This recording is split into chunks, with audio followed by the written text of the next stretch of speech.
Good morning dear student, most welcome in bio class. आपका स्वागत है बायो कक्षा में। और बच्चों, मैं उम्मीद करता हूं कि आप इस कोरोना की महामारी में अपने समय का पूर्ण रूप से सदुपयोग कर रहे हो। और बच्चों, इसी में आगे जो अपने चैप्टर स्टार्ट कर रखा है बायोलॉजी में, उसी में आगे बढ़ते हैं। उसी में जैसे अपने में बात करूँ तो बायोलॉजी के अंदर जो अपना चैप्टर चल रहा है वो है आपका चैप्टर नंबर 7। ठीक है, कौन सा है? Chapter number 7।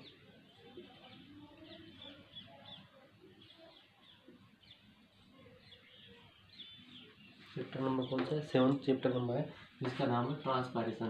प्रीवियस जो वीडियो लेक्चर थे, उसके अंदर अपन ने बात की थी ट्रांसपायरेशन क्या होता है, टाइप ऑफ ट्रांसपायरेशन के बारे में बात करा।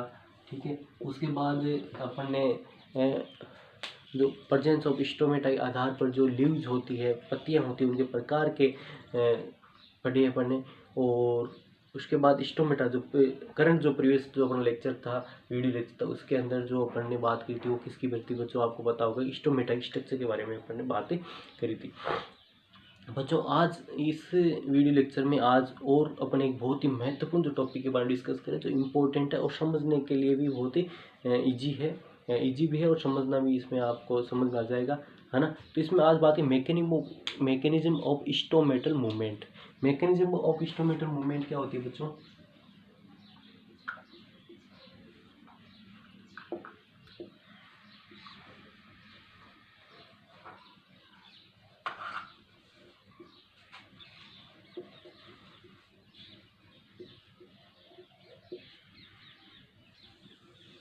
Mechanism of stomatal movement. Mechanism of stomatal movement की बात करते हैं तो इसमें क्या होता है कि जो स्टोमेटा खुलते हैं, कैसे ओपन होते हैं, कैसे क्लोज होते हैं।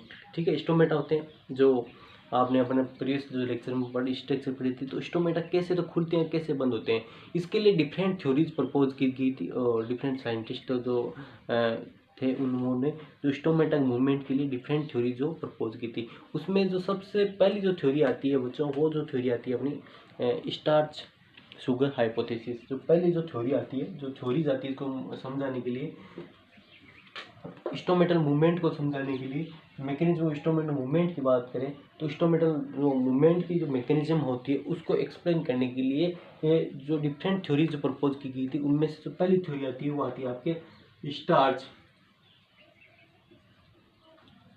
Sugar hypothesis.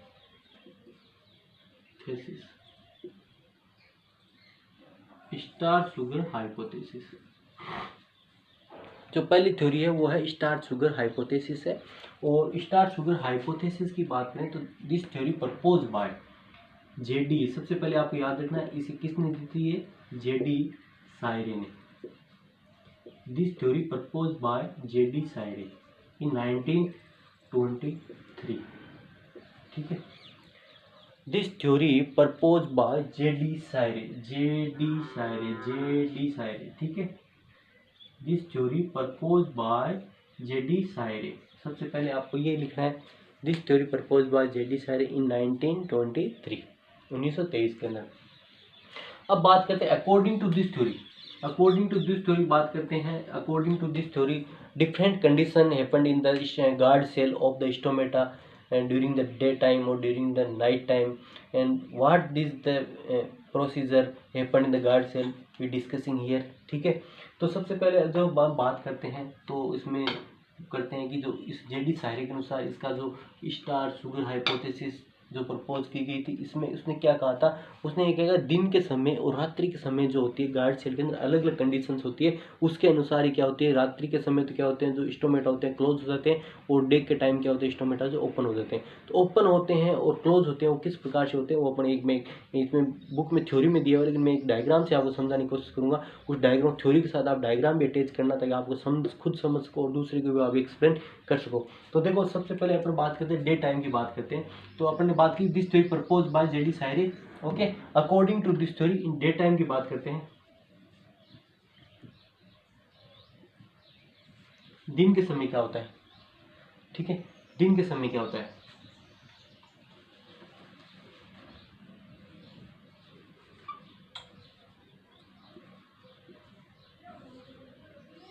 Day time.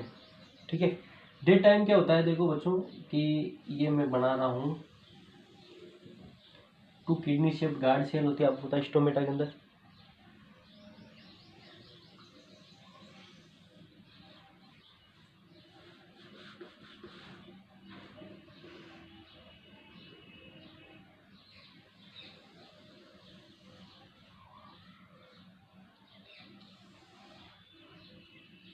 ठीक है, 2 किडनी शेप क्या होती है, गार्ड सेल्स होती है।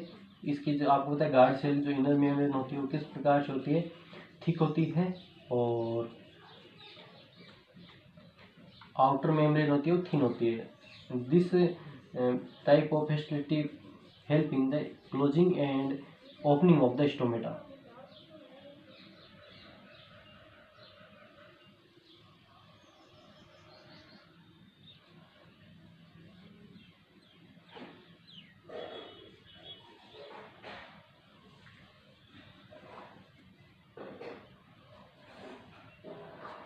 ठीक है, इस प्रकार से। तो डे टाइम में क्या होता है बच्चों, ये थोड़ी एसेसरी सेल्स और बनाते हैं अपन, जो साइड जो कोशिकाएं होती है वो सब सीडी cells surrounding the guard cells, these are special type of cell and different to the other cell.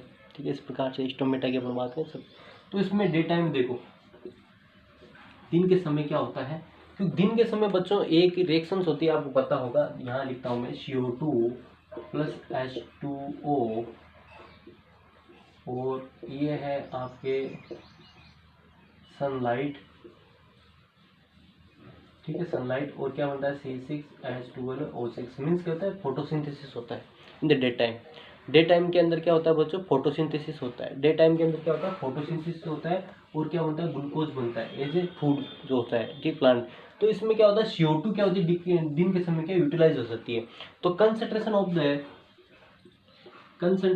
Of CO2 दिन के समय की बात कर रहा हूँ, डिक्रीज, ये एक तीर का निशान लगा रहा हूँ मैं, डिक्रीज, नीचे की तरफ साइन किया मैंने, डिक्रीज।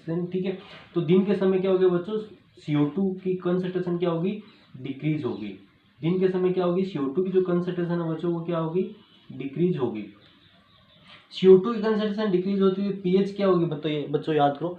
CO2 की यदि कंसंट्रेशन डिक्रीज हो जाती है, पीएच क्या होगी, बढ़ती है, कम होती है, क्योंकि CO2 क्या होती है बच्चों, एसिडिक नेचर होती है, और CO2 कम हो रही है, इसका मतलब क्या हो रही है, पीएच बढ़ रही है, मतलब बेसिक प्रॉपर्टी बढ़ेगी। ठीक है, तो इसमें क्या हो जाएगा कि अपन बात करते हैं, तो क्या हो जाएगा, जो CO2 की कंसंट्रेशन है वो डिक्रीज हो रही है, तो क्या हो जाएगा, CO2 की कंसंट्रेशन डिक्रीज हो रही है, तो क्या हो जाएगा, पीएच जो होगी वो बढ़ेगी, पीएच क्या हो जाएगी, इंक्रीज हो जाएगी। और पीएच जब इंक्रीज हो जाएगी तो क्या होता है बच्चों, गार्ड सेल्स के अंदर एक एंजाइम पाया जाता है जिसका नाम क्या है, फॉस्फोराइलेज एंजाइम होता है। फॉस्फोराइलेज एंजाइम होता है, वो क्या होता है, एक्टिव हो जाता है। फॉस्फोराइलेज जो एंजाइम हो जाता है वो एक्टिव हो जाता है। ठीक है, फॉस्फोराइलेज जो एंजाइम हो जाता है वो क्या हो जाएगा बच्चों, एक्टिव हो जाएगा। ठीक है, फॉस्फोराइलेज एंजाइम जाएगा हो जाएगा, क्या हो जाएगा, एक्टिव हो जाएगा। फॉस्फोराइलेज एंजाइम एक्टिव हो गया तो क्या हो जाएगा कि फॉस्फोराइलेज एक्टिव होने से क्या होता है बच्चों, जो स्टार्च होती है, starch convert to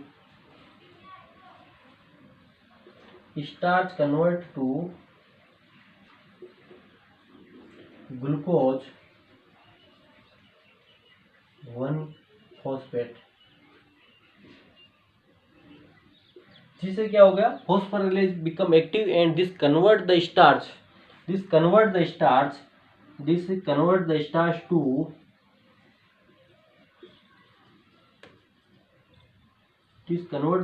to glucose 1-फॉस्फेट। किसमें कन्वर्ट कर देगा, ग्लूकोज 1-फॉस्फेट के अंदर कन्वर्ट कर देगा। और ग्लूकोज 1-फॉस्फेट जो बच्चों बन गया, इससे क्या हो जाएगा, जो कंसंट्रेशन होगी बढ़ जाएगी, इसकी गार्ड सेल की डीपीडी बढ़ जाएगी। डीपीडी डिफ्यूजन प्रेशर डेफिशिएंट होता है, वो इंक्रीज होता है।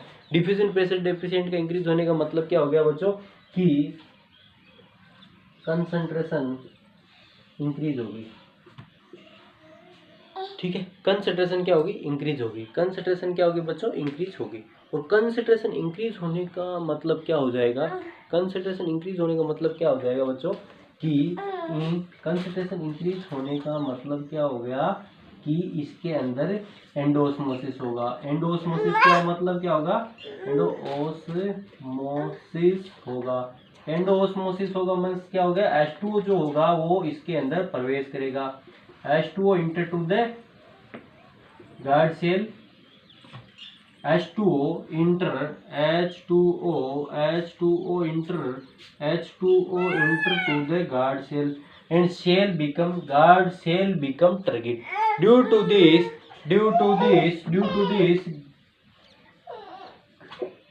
Guard cell become turgid. और टर्गेट होती है तब बच्चों क्या होता है? आपको पता है स्टोमेटा क्या हो जाते हैं? Stomata become open. स्टोमेटा क्या हो गई? खुल गए। देखो ये खुली हुई स्थिति बनाई मैंने इस प्रकार से।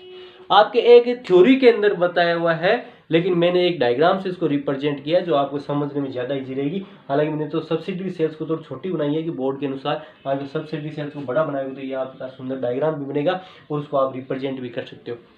देखो इसमें मैंने सबसे पहले क्या, डे टाइम में क्या होता है कि ये फोटोसिंथेसिस रिएक्शन जो CO2 यूटिलाइज होता है, इसलिए CO2 concentration less in the guard cell. CO2 की कंसंट्रेशन होती है डिक्रीज होती है, और CO2 कंसंट्रेशन डिक्रीज होती है इसका मतलब क्या होता है बच्चा? पीएच इंक्रीज हो जाती है। पीएच इंक्रीज हो जाती है इसका मतलब फॉस्फोराइलेज जो एंजाइम होता है वो एक्टिव हो जाता है। फॉस्फोराइलेज एंजाइम एक्टिव करेगा क्या? फॉस्फोराइलेज एंजाइम एक्टिव हुआ है तो ये करेगा क्या? फॉस्फोराइलेज एंजाइम एक्टिव होके क्या करता है? स्टार्च को ग्लूकोज 1 फॉस्फेट में कन्वर्ट कर देता है। स्टार्च को ग्लूकोज 1 फॉस्फेट में कन्वर्ट करेगा। स्टार्च को किस में कन्वर्ट करेगा? देखो स्टार्च को किस में कर दिया? ग्लूकोज 1 फॉस्फेट में कन्वर्ट कर दिया। स्टार्च ग्लूकोज 1 फॉस्फेट में कन्वर्ट, इसका मतलब सोलबिलिटी होती है compare to starch. Glucose 1 phosphate is more soluble in this solvent या साइटोप्लाज्मिक जो लिक्विड है इसके अंदर, जो glucose 1 phosphate is more soluble. और मोर सोलुबिलिटी जब बढ़ती है किसी कंटेंट की किसी सॉल्वेंट के अंदर, ठीक है, तो क्या होता है? उसकी कॉन्सेंट्रेशन बढ़ जाएगी। यहाँ पर अब जो ग्लूकोज 1 फॉस्फेट है वो ज्यादा घुल जाएगा, इससे क्या हो जाएगा? इसकी कंसेंट्रेशन बढ़ेगी। कंसेंट्रेशन डीपीडी बढ़ जाएगी। डीपीडी बढ़ेगी। डीपीडी क्या होता है? सक्शन प्रेशर, मतलब सक द वाटर, ठीक है। तो इसलिए क्या हो जाएगा? एंडोस्मोसिस की प्रक्रिया होगी। H2 अंदर प्रवेश करेगा, H2 अंदर प्रवेश करेगा तो इसका वॉल्यूम बढ़ेगा। वॉल्यूम बढ़े, सेल बिकम टर्गिड, सेल फूल जाएगी। और सेल जब फूलती है आपको पता है it's create a pressure toward the outer side because this thin membrane. ये थिन मेम्ब्रेन होती है, इससे क्या होता है? बाहर की तरफ प्रेशर होगा। उस बाहर की तरफ प्रेशर की वजह से पुलिंग प्रेशर और डेवलप होगा। यहाँ पे जो अंदर से जो इनर मेम्ब्रेन होती है, थिक इनर मेम्ब्रेन होती है, also pulled towards the outside, तो उससे क्या हो जाएगा? Stomata become open. This is the process happen during the day time.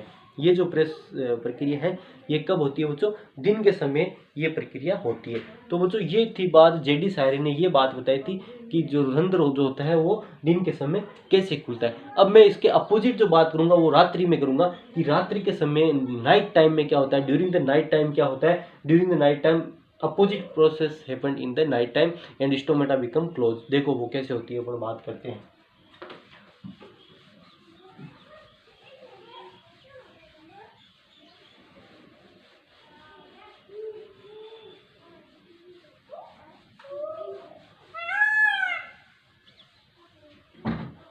Stomata become close, ठीक है। तो रात्रि में क्या होगा? स्टोमेटा जो होते हैं वो कैसे क्लोज होते हैं, देखो। अब बात करेंगे बच्चों रात्रि की। ये डे टाइम की बात की थी तो स्टोमेटा ओपन हो गए। और नाइट में बात करें तो नाइट में क्या हो जाएगा? स्टोमेटा जो होंगे वो क्या होंगे? क्लोज होंगे night time.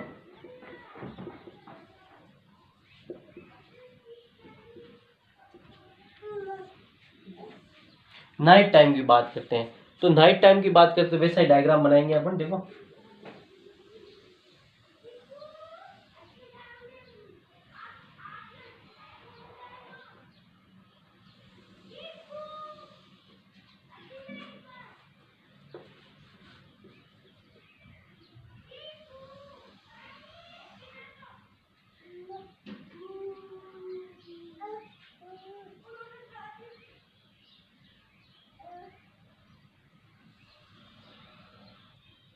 This is the inner membrane, thick membrane.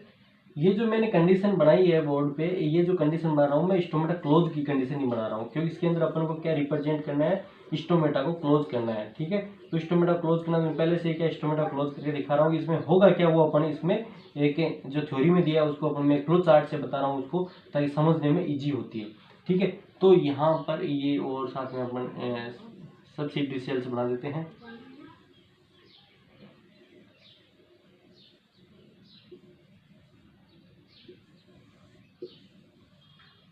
ठीक है, ये सब्सिट्यूट सेल्स बना रहा हूँ, ये NIGHT नाइट, ठीक है। नाइट की बात करते हैं, नाइट में क्या होता है इसके अंदर। तो बच्चों नाइट में क्या होती है, सनलाइट नहीं होती है, दिस रिएक्शन नॉट अकर, ये रिएक्शन नहीं होती है, सनलाइट वाली जो रिएक्शन बता रहा हूँ ये जो विक्रिया होती है नाइट में नहीं होती है, क्योंकि नाइट में सनलाइट नहीं होती है, photosynthesis not occur then night time, it's occur only in the day time, ठीक है। तो रिएक्शन नहीं होगी, इससे क्या हो जाएगी, CO2 की जो कंसंट्रेशन होती है, CO2 कार्बन डाइऑक्साइड की जो concentration in the guard sales, CO2 concentration में शॉर्ट में लिखा है, ठीक है, क्या हो जाएगी, इंक्रीज हो जाएगी। और CO2 की मात्रा बढ़ती है तो बच्चों क्या होती है, pH क्या होती है, डिक्रीज होती है, pH एसिडिक हो जाती है ना, तो एसिडिक मतलब क्या है, pH डिक्रीज हो जाएगी, है ना, क्योंकि CO2 बढ़ेगी तो एसिडिक प्रॉपर्टी, तो एसिडिक प्रॉपर्टी हो ना, pH क्या हो जाएगी, pH के 1 2 3 ये तो एसिडिक होती है, तो pH क्या डाउन हो रही है, मतलब क्या होती है, कम हो जाएगी, और कम जितनी कम pH उतना ज़्यादा एसिडिक होती है, आपको पता है। तो CO2 कंसंट्रेशन बढ़ रही है, CO2 इज एसिडिक नेचर, तो CO2 कंसंट्रेशन बढ़ रही है, इसका मतलब pH क्या हो रही है बच्चों, डिक्रीज हो रही है, ठीक है। तो ये देखो अब इसमें क्या हो जाएगा, इससे pH डिक्रीज हो, इससे क्या होगा, जो फॉस्फोराइलेज एंजाइम था वो जो एक्टिव हुआ था बिकम इनएक्टिव, जो फॉस्फोराइलेज एंजाइम जो एक्टिव हुआ था वो क्या हो जाएगा, यहाँ पर आके इनएक्टिव हो जाएगा, ठीक है, इनएक्टिव हो गया। इनएक्टिव से क्या होगा बच्चों, भाई इससे क्या होगा, इसकी अपोजिट रिएक्शन होगी, जो ग्लूकोज 1 फॉस्फेट था, ग्लूकोज 1 फॉस्फेट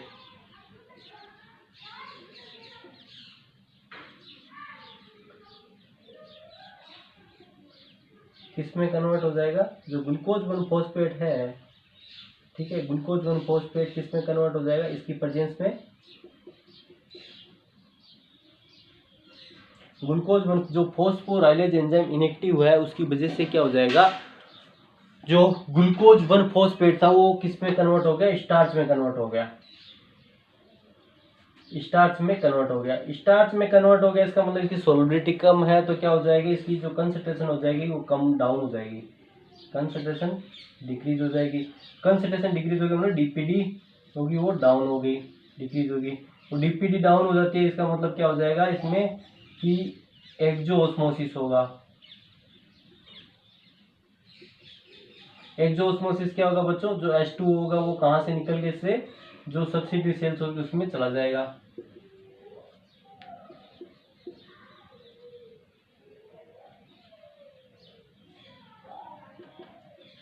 H2 की बात करते हैं।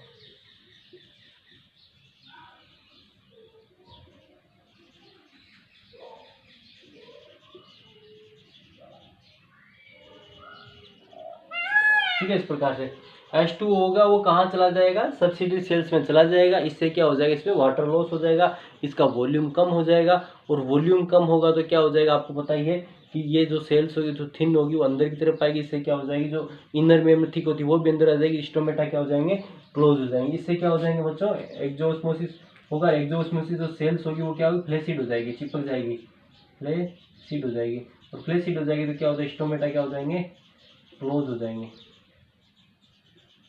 क्लोज्ड, स्टोमेटा क्या हो गए, क्लोज्ड, ये कंडीशन मैंने किसकी बताई, क्लोज की बताई है ना, cell become flaccid and cell become flaccid हो जाएगी तो क्या हो जाएगा, स्टोमेटा जो होंगे वो बच्चों वो क्या हो गए, क्लोज हो गए, क्लोज्ड हो गए, बंद हो गए। तो ये रात्रि के समय ऐसे होता है, नाइट टाइम में ऐसा होता है। तो मैंने इस प्रकार से आपको एक डायग्राम से एक फ्लो चार्ट के माध्यम से समझाया, जो समझाने का बहुत ही अच्छा तरीका है, ठीक है। आपके यदि समझ में नहीं आता है तो आप और मुझे इसमें कोई कमेंट करना, और क्योंकि बुक में थ्योरी में दिया है इसलिए मैंने थोड़ा सा ये इसमें बुक में बताया है आपको, देखो समझ लो, इसको एक बार देख लो, ठीक है, फिर वापस एक बार थोड़ा बताता हूँ, फिर एक लाइन और इम्पोर्टेंट है वो डिस्कस करते हैं इसमें।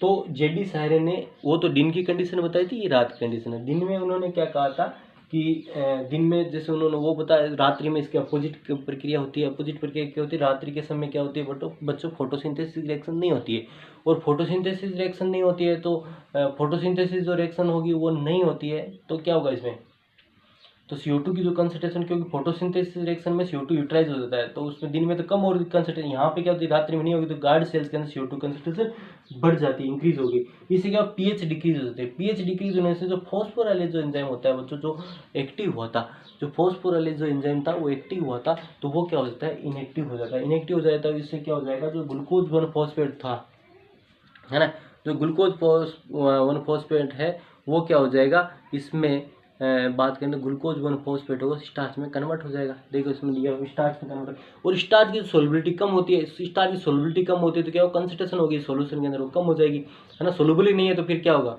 है ना, तो कंसंट्रेशन क्या डिक्रीज हो जाएगी, इसमें ना डीपीडी कम हो जाएगी। ओवरऑल अपन बात करें डीपीडी, डिफिशिएंट प्रेशर जो डेफिशिएंट होता है वो कम हो जाएगा, क्योंकि आपको डीपीडी पढ़ना, वापस देख लेना डीपीडी क्या होती है। जब कंसंट्रेशन बढ़ती है डीपीडी बढ़ती है, ठीक है, और कंसंट्रेशन कम होती है डीपीडी घटती है। मतलब क्या होता है, जितना आप उसमें जो सॉल्वेंट होता है ना, उसमें जितना सोल्यूट बनाते हो तो डीपीडी बढ़ती है। सक्शन प्रेशर भी बोलते हैं इसको, डिमांड ऑफ वाटर भी बोलते हैं, ठीक है, आपने जो अपने पढ़ा था उसमें। तो इसमें क्या डीपीडी डिक्रीज होगी, जैसे कि एक्सोस्मोसिस होगा। एक्सोस्मोसिस की बात करें तो बहिर्प्राशन जिसको बात करते हैं, एक्सोस्मोसिस H2 होगा वो बाहर निकलेगा, तो guard cell to the subsidiary cell. इससे क्या होता है, सेल्स जो होगी वो सेल्स बिकम फ्लैसिड। इससे क्या हो जाएगी बच्चों, सेल होगी वो क्या हो जाएगी, फ्लैसिड हो जाएगी, और फ्लैसिड हो जाएगी, पिचक जाएगी, जिससे क्या हो जाएगा, जो स्टोमेटा हो गया क्लोज हो गए। तो ये जो प्रक्रिया होती है रात्रि के समय होती है, बहुत ही इंपॉर्टेंट हाइपोथेसिस है, जेडी सायरेन 1923 के अंदर दी थी। और इसका हाइपोथेसिस का नाम क्या है बच्चों, इसका स्टार्च शुगर हाइपोथेसिस। इसीलिए क्या होता है, स्टार्च शुगर आपस में इंटर कन्वर्जन, इसलिए इस हाइपोथेसिस का नाम है स्टार्च शुगर हाइपोथेसिस है। इसके बाद एक इसमें आता है कि सायरे से पहले, जेडी सायरे ने ये प्रपोज किया था, इससे पहले 1908 के अंदर बात करते हैं। 1908 के अंदर लॉयड जो वैज्ञानिक था, LOYED, ठीक है, वहाँ लिख देता हूँ,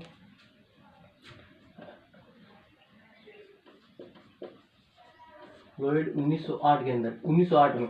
तो जेडी सायरे ने 1923 के अंदर प्रपोज किया था। तो बिफोर द जेडी सायरे, लॉयड ने जो बताया था वो क्या बताया था, लॉयड ने ये बताया था, told in 1908 that starch present in guard cell. Lloyd ने क्या बता दिया था, लॉयड ने ये बताया था बच्चों कि जो लॉयड ने ये बताया कि जो स्टार्च होता है वो प्रेजेंट होता है, किसके अंदर प्रेजेंट होता है, लॉयड ने ये बताया कि गार्ड सेल के अंदर बच्चों क्या होता है, स्टार्च प्रेजेंट होता है। तो फिर तभी 1908 में बताया था उन्होंने, तभी तो 1923 में स्टार्च को लेके इसने ये हाइपोथेसिस प्रपोज की थी।